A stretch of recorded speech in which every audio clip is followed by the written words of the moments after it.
All right, so hello everyone. Thank you for being here today. One more talk between you and the reception, right? So I hope you have some energy left before the party starts.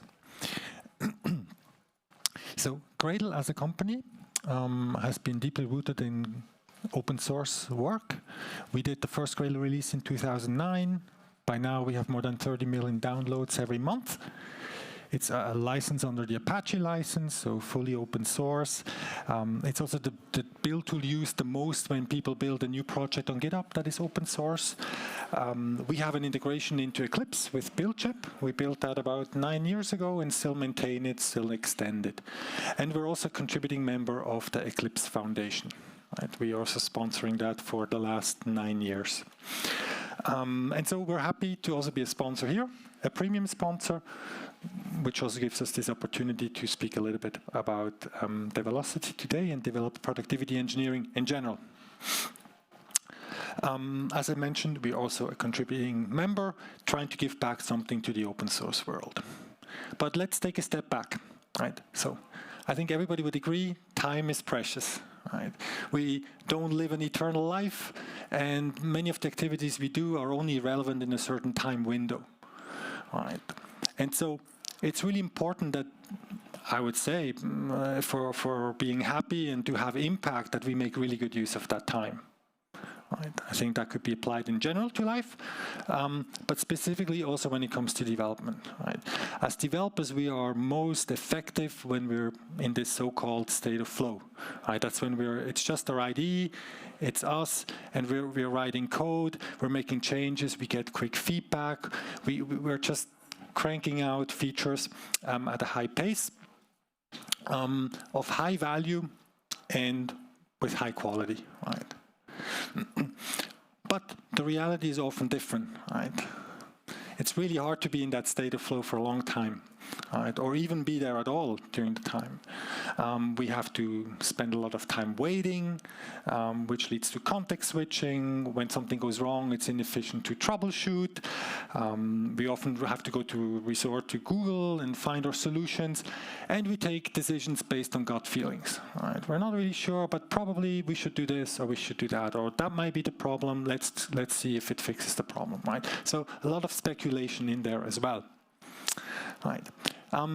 And so in that interaction of you and the machine of trying to build valuable features, the tool chain is a very critical component. Right? From the IDE to the build system to CI to your repositories, they're a key component. And when I say major contributor, I mean this in a positive way. And when I say inhibitor, of course, that is in a negative way.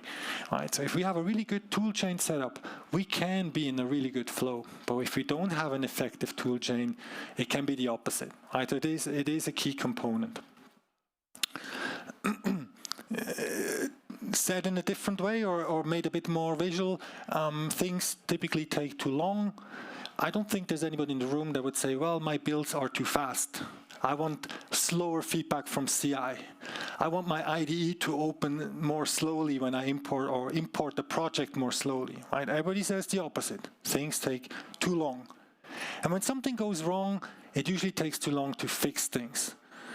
You have no idea because everything's a black box. And then how do you go about it? You try out things. And sometimes even you're in a position where you hope that it happens again, the problem, so you can actually reproduce it. Right? So you run it on CI, it doesn't work. Now you want to debug, you add some debugging information, but now you hope the error happens again, so you can then have the information available to actually find out what's going on. But maybe it doesn't happen again for 2 weeks. Right? So in general, just things take too long to fix.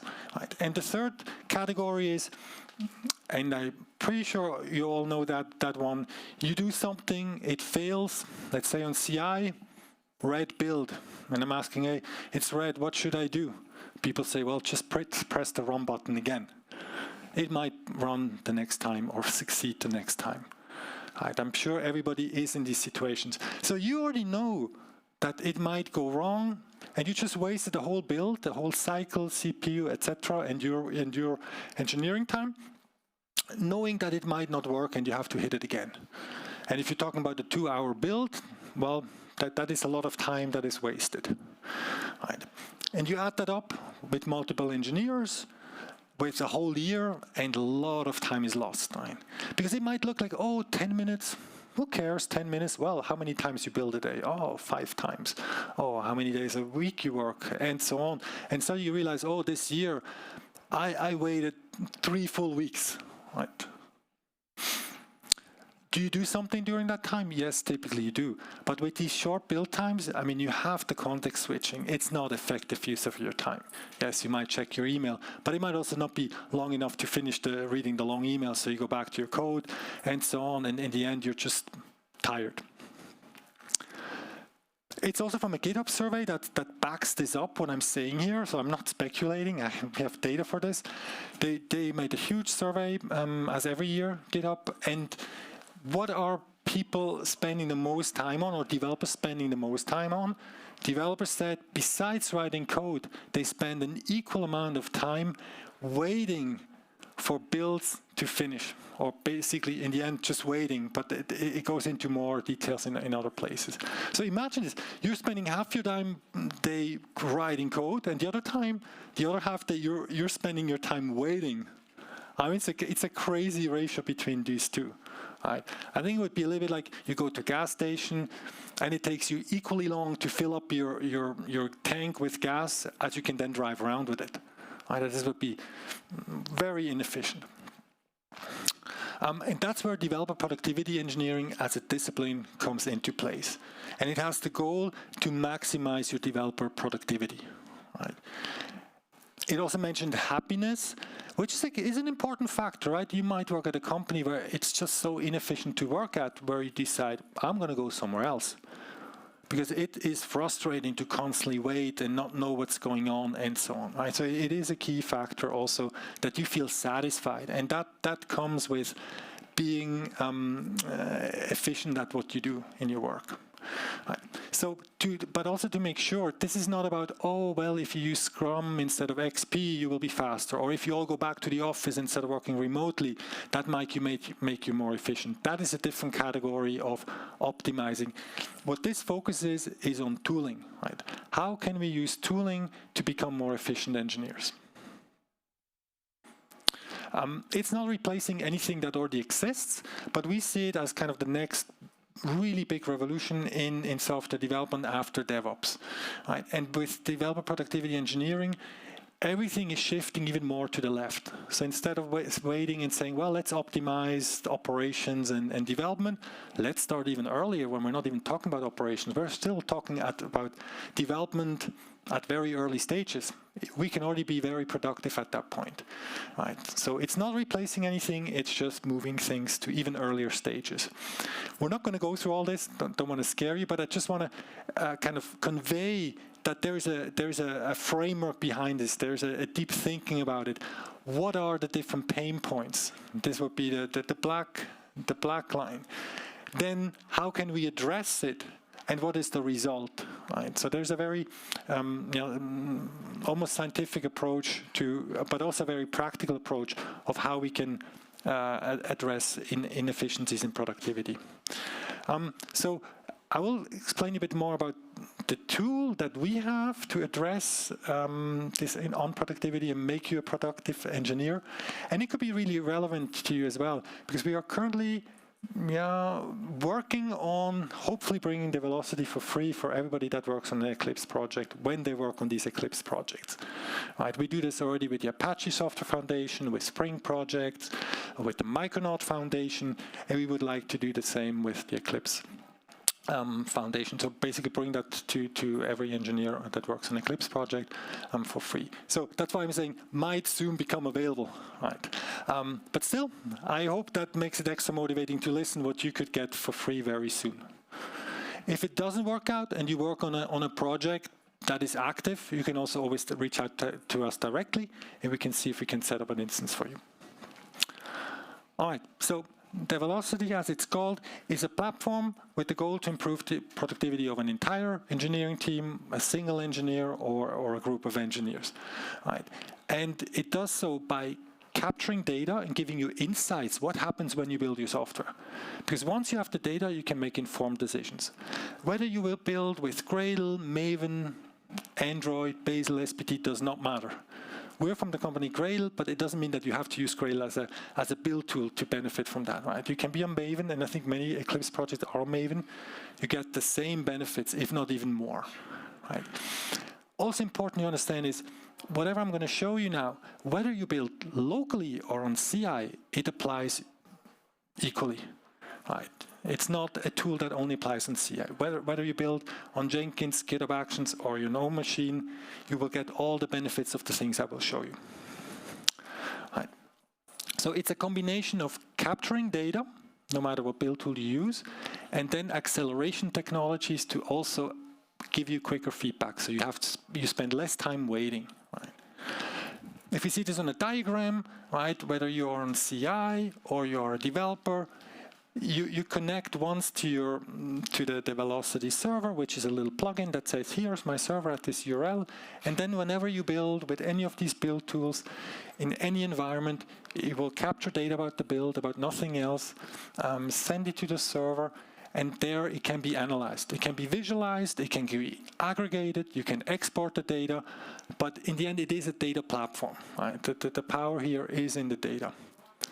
In addition to that, there are acceleration technologies like caching and test distribution, predictive test selection. You will see them in a second. And this is more about dealing with the data. Right.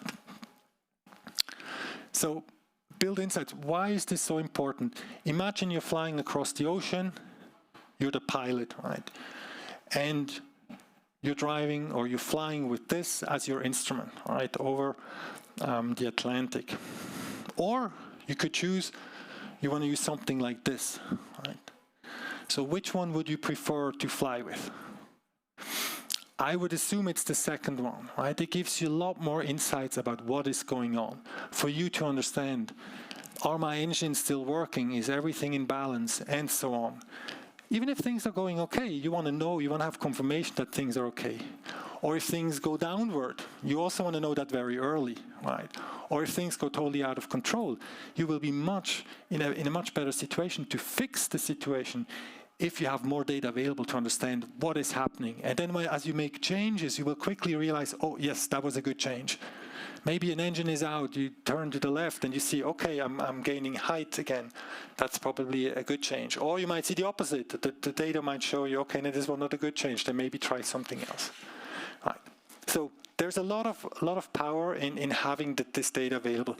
And it's not abstract, it's very concrete. We call this a build scan. So whenever data is captured, sent to the server and visualized, that is such a build scan. And it has many different sections. We're not going to go through them one by one.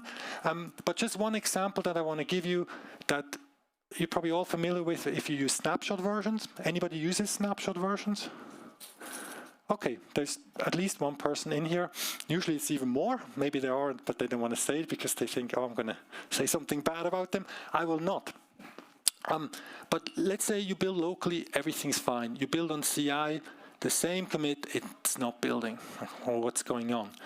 One reason could be that a different snapshot version was resolved between you building locally on CI. Once you know, well, then it's easy to understand, right? But getting to the point to know, oh, there is a different snapshot version, it's very hard. Because typically what you just see is some version and then it says snapshot. Right?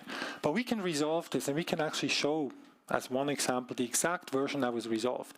We can also run two builds, CI and local, and compare them in the UI and show you, here version was X, here was X plus 1. Right. And with that information, do you then understand, okay, different snapshot version, something has changed, I need to adjust my test. Right. But there's a lot more data, of course. It's not just about dependencies. There's data about tests. There's infrastructure information, the switches you used. It's another scenario, right? You ask people, did you have parallel enabled? And they're like, yeah, I did. You look at the build scan and it tells you, no, it was not enabled. And it's not that people have bad intentions, but they maybe forgot, oh, I have something in my local user home that overwrote the value of, that was the default from Maven or something like this. It happens all the time and it's okay. But the build scan is it happens at runtime, it captures data at runtime, so it actually tells you what happened. Right? Another scenario is you run a build, something goes wrong. You can instantly jump on the investigation. You don't have to, what I said before, try to instrument the build, run it again, and hopefully that same error happens again, so then I have some debug information. You already have everything that happened captured, so you can instantly jump on it. So no more need to go to your CI infrastructure person and say, hey, can I please go on your machine? Can I try something? Hopefully reproduce the issue I had. No, you already have exactly what happened. And either you can fix it yourself, or in some cases, you tell it the CI people, and they will have the data available just like you do. Right. All right. Before we go here, I just want to show this very, I don't know, with smileys. So this is a build scan. It has a URL. I took this from the Apache Foundation here. It's all public. But this is also a link you can share. All right, so if you have an issue, you look at it and you don't understand why there is a new snapshot version even available, you're like, well, this shouldn't be. You can link to it, or basically share the link with somebody else and say, hey, can you please look at that and explain to me why this happened? Right. So it's very shareable. It makes it very collaborative effort. And that's where you see all the different sections. Right. It starts with knowing what version of Maven did you run your build with. Right. Oftentimes people don't use the Maven wrapper. One has 3.8.6, the other one 3.8.4 installed. That might make a difference, right? But you might not know, or even if you know, the other person then has to ask you. But here everything's already captured, so whoever wants to help you, if you don't help yourself, will have all the data right away to say, okay, I understand what you did, and now I can help you find the root cause or fix the issue. Instead of saying, oh, what version of Gradle did you use? Did you run it on Windows? Oh, what switches did you use? And so on. All that goes away, it's already here. Right. Okay. So another type of flaky of insights, and there are many more, but I just want to give that as one more example. Flaky tests. Who has no flaky tests? Let's turn the question around. Nobody raises their hand, and that's to be expected, right? I'm still waiting for that question to be answered with, yes, we have no flaky tests, but I have not found that project yet. But it's not surprising, right? We have a lot of test coverage. We depend on the environment. Sometimes the code might be multi-threaded and so on. There's a potential for things to become flaky. But then how flaky? What if you have more flakiness that you can deal with? Where do you start stabilizing and investing time to make them more stable?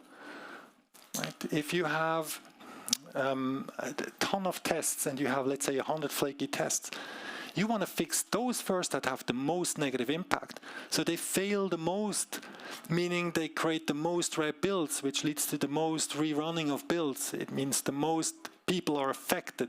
Right? And that's available in Develocity because we capture test data as well.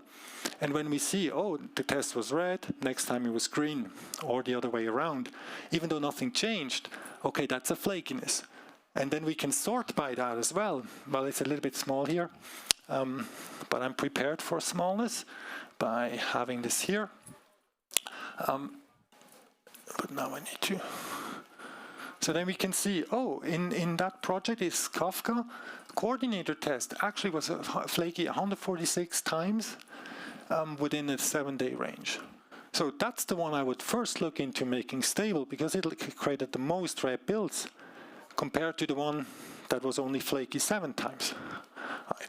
If you don't have the data and you do a survey with people which tests are the most flaky, I'm sure you're going to get like a really wide distribution. Somebody says this one, somebody says that one. Most people will likely say those are the most flaky that were failing recently. But just because they failed yesterday doesn't mean that over a week they are the most flaky. Right? You really need the data, right? And that's what you get here. You can then make it stable or more stable and measure again in a week. And say, okay, now this coordinator test dropped. That would be a good outcome. All right, so these are 2 examples I want to give why having the data available is so powerful. Right? It helps you understand what happened, no speculation, no errors that can happen. and being able to make wise decisions where to invest your time, because you will always have more work to do than you have time available. So let's spend it where you have the most impact. The more tools, like I said, you can compare builds, put them next to each other. You can also do failure analysis. Maybe it turns out, oh, this build failure with Docker, it only happens on the Windows agents, but never on the Linux. You would instantly see this in the UI. Right? And once you know, well, then it's easier to address than if you have no idea of what the pattern is, right? And so on. Build acceleration, that's the second part. We want to make our builds as fast as possible, meaning we want to have short feedback cycles. I make a change, and I want to know as quickly as possible, was this a good change? It's like making a code change and the compiler compiles. If the compiler is slow, well, that's not cool, right? Because then you're just waiting, give me the feedback, give me the feedback. And that applies to every build, every change you make that is part of building your software. I don't want to go through this full picture, but just want to highlight that faster feedback cycle has a lot of positive downstream effects. Right? Less wait time, less context switching, gives you more focus, gives you higher quality. Right? Faster feedback cycle means you build more often. That also means typically you have smaller change sets. You commit more often. If something goes wrong, it's easier to find out what was the change that caused things to fail. Right? There might be some people in here that say, well, I only commit once a day because every time I commit, I need to wait 2 or 4 hours. Right? So you start accumulating changes. And I understand that. Then you start accumulating changes. And then at the end of the day, you push your changes, and then the build is red. Oh, anything I did today could have been contributing or could have been causing that error. Right? But if you have small units, it's much easier also to find out. So a lot of positive downstream effects that come with faster feedback cycles, including running more tests more often. Right? Some people say, let's run all or most tests only once a day, because every time we run them, it takes so long. But if they were running faster, you would also run the tests more often, right? So it changes your whole, you could almost say, culture of how you develop with faster feedback cycles. We have 3 acceleration technologies. I think they should also be technically interesting. One is build caching. So the idea there is, let's not do work that has been done before. You have a calculator, you press pi, it's not calculated every time, right? It was calculated once, stored, and every time you now say pi, it's going to take that from a stored place. It's the same concept with caching. And it happens on the level of a single goal in Maven or a Gradle task in Gradle.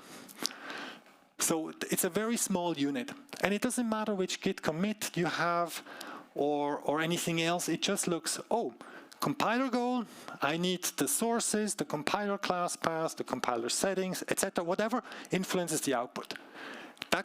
This is your input, and based on these inputs, it creates a hash, and whatever comes out of that goal is put in the cache under that hash.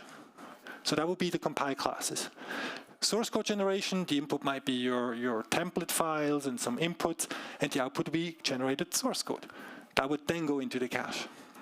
So very fine-grained. And then when you run the build, every time before it actually runs the goal, it will make sure it will do the input snapshotting and check if it's already in the cache.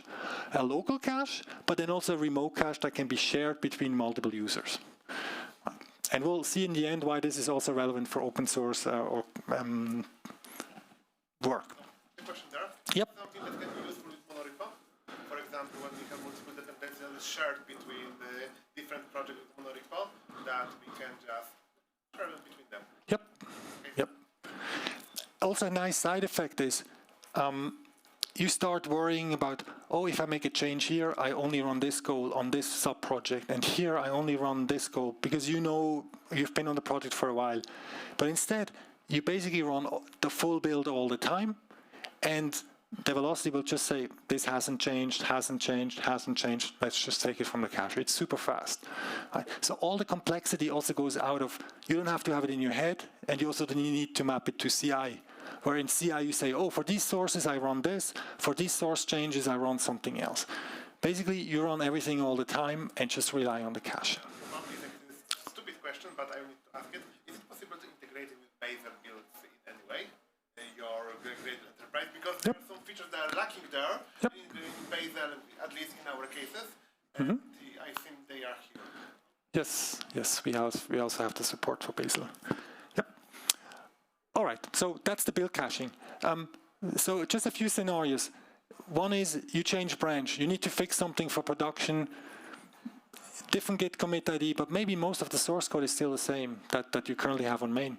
In that case, it will not rebuild everything on your fixed branch, just what has changed. And when you go back, maybe a week later, after you fixed everything, it's still going to have all these things in the cache and only build what again has changed. So that is a typical scenario. Or CI builds overnight. In the morning, you come to work, you build, and instead of rebuilding everything, it just takes things from the cache.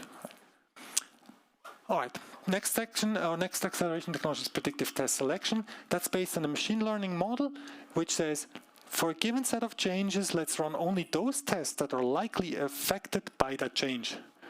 And it's again something you probably know instinctively. If I made a change to this code, this class, I don't need to run the tests over there. You probably don't do that in your IDE. You already know, well, for this change, I should run the tests in this package. But that can also be quite hard for new people. Right? They don't have all that context. And it can be you can be wrong. Right? Maybe you forgot something, that there is a dependency or something to another project or another module. So with PTS, as we abbreviate it, that takes care of it. And so instead of running all the tests based on the test history, it knows, oh, for this set of changes, we also only need to run these 3 tests. There is, of course, now people say, well, but what about the other ones? What if this model is wrong? It's not claiming to be 100% right, but that's not the idea. If we want to have 100% certainty, we need to run all the tests. But we want to have the quick feedback. So what you typically do in a pipeline is you have a later job that then says, okay, I'm now running the remaining tests. So quick feedback, decided this is what you're going to run, or what we will run. And then later on in the pipeline, you say run the rest, and then it will take 2, 4, and 5. Right. So in the end, you still have full confidence. You just don't run all the tests at the same time, but you do quick feedback. You run those early and the other ones later. It's like when you have integration tests, you say, I'm not going to run them on each build. Some I'm only going to run once a day. It's the same concept. Why don't you run them all the time? Well, it would take too long. But you still get enough confidence to say, yes, I'm going to integrate the change. And it's the same here. The third one is test distribution, meaning you run your tests and the build will transparently. You look at the build, you see no change, except saying, yes, I want to use test distribution. And it's going to spread them out to multiple agents. You could have 100 agents, 10 agents, and it will also remember how long they took. So it balances them evenly, so each agent gets about the same amount of work, so that they're all finished about at the same time. And like I said, all this applies to local builds, but also CI builds. It's not just CI, it's also local builds. But the build itself, the build configuration looks the same. Right? So it runs the test parallel, collects the results, gets them back to your build, writes the normal JUnit report that you're used to, nothing changes there, and you move on, or the build moves on. And of course, these acceleration technologies, they are cumulative. If nothing changed, caching will take place. If something did change, well, we shouldn't take something from the cache. We should rerun in the case of testing. Okay, but let's not run everything. Let's only run those things likely affected by the change. And those that remain here, let's run them distributed. But you could also say, I don't want to use PTS, then use just these 2. Or you say, I only want to use test distribution, nothing else. You don't have to use them, but when you use them together, it's more than 1 + 1 = 3. It's more like 1 + 1 + 1 = 6. Okay, can you give you 3 examples of the impact? First one from Spring Boot project, in a range of 7 days, and that typically means 5 working days, so the last 2 days not much happens. They saved 19 days in task execution time. 19 days, I mean 24-hour days. Right? Because things were taken from the cache. We can measure that. We have that data. It's all in Develocity. So you can actually see how impactful the caching is. But it's a huge saving. It's like a factor of 3. If you take 5 working days, it's almost a factor of 4. Right? And so on average, a build takes 23 minutes. They have a lot of test coverage. But if they didn't have build caching, it would take 55 minutes for each build. So we're not talking about seconds here, right? This is each build saving 20 32 minutes. Right? You multiply that by the number of developers they have, the number of builds they do each day, each week, and the savings are huge. Apache Beam project, and another example to explain predictive test selection or the savings. Within 7 days, they could save 27 full days of test execution time if they use predictive test selection. So it would just shave off a lot of tests where it says, no, not needed, it's not going to be impacted by the change anyway. And if you now are a little bit skeptical, what about like failed tests? If something failed recently, it will always run that test. Right, so you still have a high confidence interval. Sometimes things are missed, and usually there's a good reason for it, and that can be fixed, and then it doesn't happen again in the future. But you will see it here, and that's again what I said. It doesn't have to be 100% because later on in your pipeline you're going to rest. But the confidence interval, usually we see, even here it's lower than usually. Usually it's around 98, 99%. And they're not applying this for real yet, but there's a simulator built in that tells you if you enable this for real, this is how much you would save. Right? So you can actually just turn on Develocity and see, oh, if I use this feature, this is how much I can save. And you can also see per task, per goal, oh, here it would be worth it, here would not be worth it. Again, it's all based on data and not about speculating where it might help and where it doesn't help. Third and last example, test distribution. I took the EclipseCon project. We took their build, ran it in parallel with a certain amount of agents. At some point, there's a diminishing return, right? It doesn't help to run it on 100 agents, but we got it down from 47 to 16 minutes. Right. And the build looks the same, right? It's not like, oh, we had to refactor for weeks to get to this point. The build is exactly the same. You then combine it with build caching and splitting up some test classes, which were unequally big compared to others. And then the whole build goes down to 11 minutes. Question then. Is it distributed between multiple machines or everything is run on a single machine? No, it's actually distributed across multiple machines.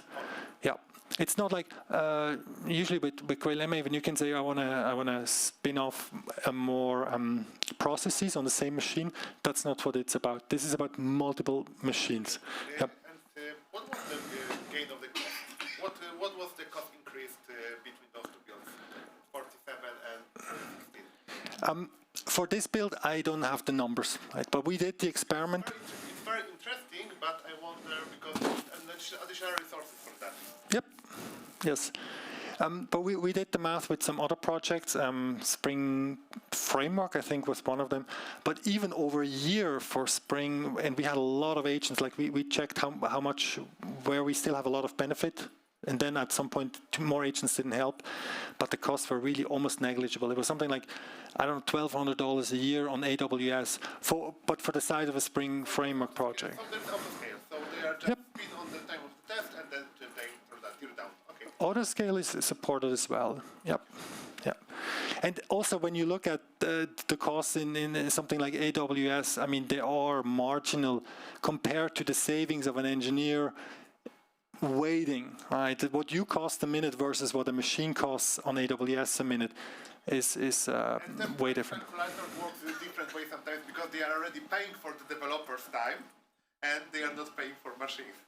That's unfortunately I work with the enterprise clients who are doing that kind of math sometimes. Right. Yep, there's always different ways to take the data and get what you want. All right, so now that you understand how Develocity can help you with making you more productive through build insights and build acceleration, just I gave you a taste on that. When you think about OSS contributions, if I as a developer want to contribute, I have a lot of projects to choose from. So how do I choose? I just thought of certain aspects: popularity, relevance, activity, tech stack, and so on. Right? These could be criteria based on which I choose. So, okay, I pick one. It's Saturday evening, I have some time, and I want to contribute. Now, what will be or can be a key influence on whether I actually will contribute or maybe also stay a contributor is how easy and how fast will it be to build. If I'm downloading your project and I build it and it takes 3 hours to build, maybe I already give up after 5 minutes and say, this is just taking too long. I'm going to check out a different project that builds faster. Right? Or building is maybe fast, but then running the tests takes so much time that I'm like, oh, forget about it. I'll pick another project. I don't have the time to wait in my spare time, assuming you work on this in your spare time. But of course, the same applies to your job. But let's say I picked it. It was easy. It was okay to build.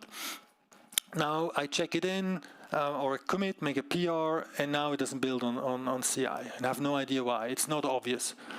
What do I do now? If I'm lucky, a maintainer is there. If not, I'm just stuck. What will I do? Maybe I'll just abandon the PR and move on, right? Because I'm not able to unblock myself. Or I want to collaborate with the committers and say, hey, can you please help me? And they ask me all these questions because they don't know what I did, that I'm sometimes like, too many questions, I'll move on. Right?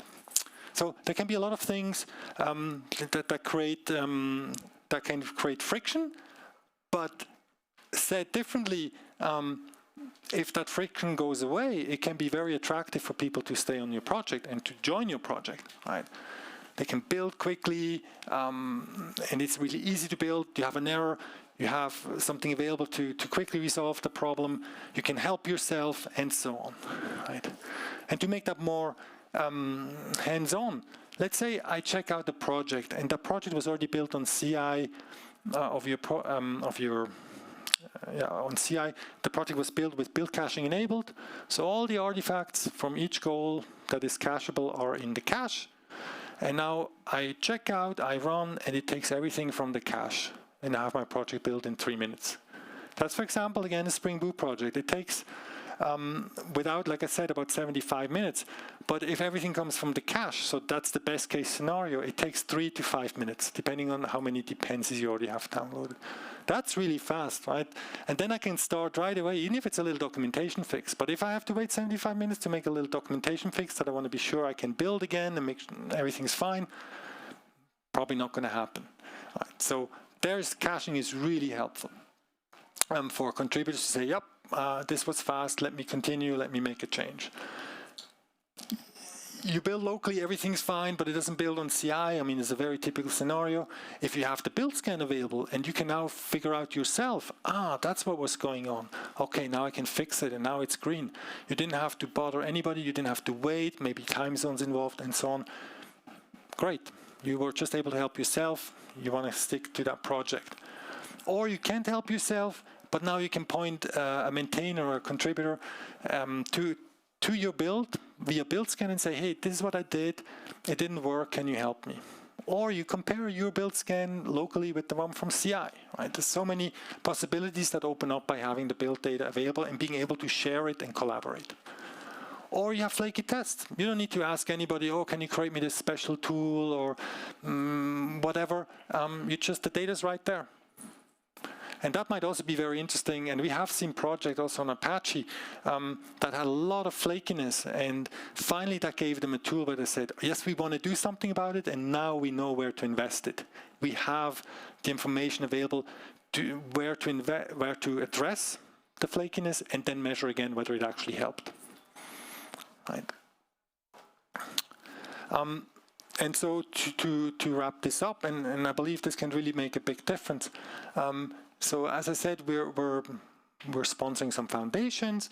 Hopefully it works out with Eclipse as well. But we also sponsor some other projects that are all, I would say, heavily relying by now on Develocity, from JUnit to the Kotlin compiler, the Spring projects, Micronaut, Quarkus. They're all using it. Right. So over the last 2 or 3 years, it has shown that it is valuable, especially in the open source world, as much as it is in the commercial world.